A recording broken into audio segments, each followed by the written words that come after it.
The Next of Kin Registry. The Next of Kin Registry. It's called the Next of Kin Registry. How will you know when your loved ones are in trouble? How will police and medical know to contact you when a loved one is severely injured? Who will tell your family during a time of personal crisis and you are unable to do so yourself? These are questions we should be asking ourselves. How prepared are we for a crisis? One concerned citizen says he's found an answer. I speak with founder and president of NOKR, the Next of Kin Registry, Mark V Cerney, who explains his government tool and how it connects humanity from across the globe. Hi, my name is Mark Cerney. I'm the founder and president of the Next of Kin Registry, NOKR. I am from San Diego, California. I enjoy helping people and fixing problems. Early 1990s, when a family member of mine was in a convalescent care facility, and everybody knew that I was her point of contact in her family. I'd visited her constantly, and it was approximately April of 1990. I got married to my wife, and we took a quick honeymoon to Kauai. We came back, and I received a phone call from another family member who had indicated that she was sorry that my family member had passed, and I didn't understand what had happened. What are you talking about? So reached out to the convalescent care facility, and they indicated that the family member had passed away, and nobody was notified. And so that was very frustrating for me. That festered at me for many years. Why there wasn't a resource in place to address the problem. So about a decade later, I became a firefighter in Bellingham, Washington, and began to develop a resource to address the problem called Community Care 2000. And that resource surveyed rural areas of Bellingham, Washington, Whatcom County, to address individuals with special needs and individuals that we had repeat fire calls with to locate their emergency contacts expeditiously.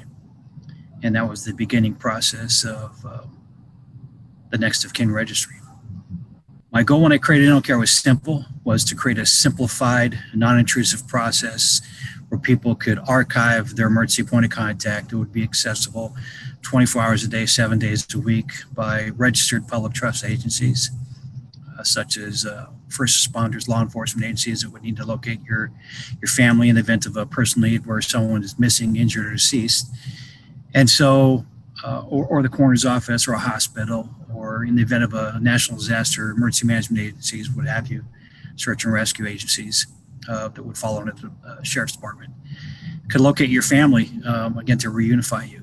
And so I wanted to create a simplified process where, we could expedite that and, kind of point the dogs, if you will, in the right direction. I guess our first major test with NOKR was we were assisting with the tsunami and earthquake in Banda Aceh in December 2004. I believe it was December 26. I believe over 220 some thousand people perished in that disaster. And the ICRC had contacted us and asked us to be the point of contact for the United States and Europe for those that were missing due to that disaster. So we were running the resource out of our garage in Temecula, California. And that was our first major test.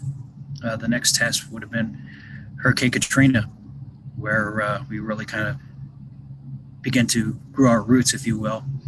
And, our response to that was pretty significant. We grew a significant volunteer base at that point in time. And we were contacted by, at that point, Senator Obama, who now we know would be the future president. And it was that was our first major test. So NOKR is a non-brick and mortar. We're a virtual organization, so we operate in cyberspace. It allows us to mitigate the cost of a brick and mortar, and so our business offices, like I said, are virtual. So we have volunteers in 87 countries, and we've got an executive team of 12. So our volunteer base, because NOKR is a 100% volunteer an organization expands across the United States and globally. So notable events, kind of like I mentioned to you, historically, going back to the tsunami and Banda Aceh earthquake, and Hurricane Katrina, which was pretty significant, that tested the limits of many missions of lots of organizations, including the American Red Cross, FEMA, a lot of government organizations. Tested NOKR, if you will, for the first time. We really kind of got our feet wet and became a notable organization that was providing a real-time service. Moving forward, something more relevant would be here in El Paso, Texas. We were also involved with we had registered parties in the shooting in El Paso at the Walmart. So Las Vegas strip shooting. So a lot of notable events, but really our bread and butter events are daily emergencies where people are involved in traffic accidents or falling, slipping home, and someone needs to locate their emergency point of contact. That's kind of the bread and butter, the daily disasters of people's personal needs. So we have like I said, a volunteer base of 3,800 volunteers across the country, across the nation, globally, and a significant base in the United States, and the base grows significantly globally. If you look at NOKR's website, you'll see some of the countries that we're involved in. We have a large base in Africa, large base in Europe, a large base in Asia. And our volunteers will respond. They're called emergency contact volunteers. They'll show up at disasters, and those that are missing or need to locate their next of kin or emergency point of contact, our volunteers can show up with a mobile phone. They can register that person who's missing into the database, and when first responders begin to locate or search for the missing loved one's points of contact, that information will be registered in the registry. So one word: complacency. Don't be complacent, meaning don't assume that people will know how to reach your loved ones in the event you're incapacitated. When I say incapacitated, if you fall down today on the ground and you're unable to speak and tell people who you belong to, don't think that somebody can reach into your phone that's locked and contact your loved ones.